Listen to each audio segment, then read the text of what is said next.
एक बुजुर्ग शिक्षिका भीषण गर्मियों के दिन में बस में सवार हुई। वह पैरों के दर्द से बेहाल थी, लेकिन बस में सीट न देखकर जैसे तैसे खड़े हो गई। अभी बस ने कुछ ही दूरी तय की थी कि एक उम्रदराज औरत ने बड़े सम्मान पूर्वक आवाज दी, आ जाइए मैडम, आप यहाँ बैठ जाइए। कहते हुए उसे अपनी सीट पर बैठा दिया। खुद वो गरीब सी औरत बस में खड़ी हो गई। मैडम ने दुआ दी, बहुत बहुत धन्यवाद, सच में मेरी बहुत बुरी हालत थी। ऐसा सुनकर उस गरीब महिला के चेहरे पर एक सुकून भरी मुस्कान फैल गई।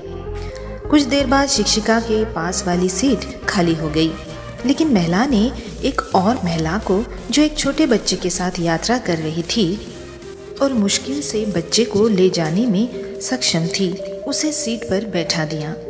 अगले पड़ाव पर बच्चे के साथ महिला भी उतर गई। सीट खाली हो गई, लेकिन नेक दिल महिला ने बैठने का लालच नहीं किया, बल्कि बस में चढ़े एक कमजोर बूढ़े आदमी को बैठा दिया, जो अभी अभी बस में चढ़ा था। कुछ देर बाद सीट फिर से खाली हो गई। बस में अब गिनी चुनी सवारियां ही रह गई थी।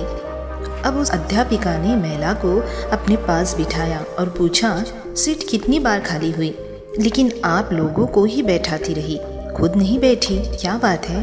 महिला ने कहा, मैडम, मैं एक मजदूर हूँ, मेरे पास इतने पैसे नहीं हैं कि मैं किसी को कुछ दान कर सकूं, और पुण्य कमाने के लिए मैं क्या कर सकती हूँ? कहीं रास्ते पर पत्थर उठाकर एक तरफ कर देती हूँ, तो कभी किसी ज़रूरतमंद को पानी पिला देती हूँ, कभी बस में किसी के लिए एक सीट छोड़ देती हूँ। फिर जब सामने वाला मुझे दुआएं देता है तो मैं अपनी गरीबी भूल जाती हूँ, दिन भर की थकान दूर हो जाती है। और तो और जब मैं दोपहर में रोटी खाने के लिए बैठती हूँ ना, तो ये पंछी चिड़िया पास आके बैठ जाते हैं। रोटी डाल देती हूँ इनके आगे छोटे छोटे टुकड़े करके।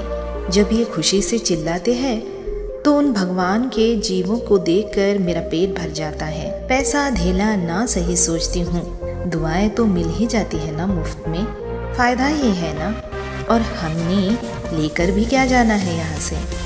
वह शिक्षिका आवक रह गई। एक अनपढ़ सी दिखने वाली महिला इतना बड़ा पाठ जो पढ़ा गई थी।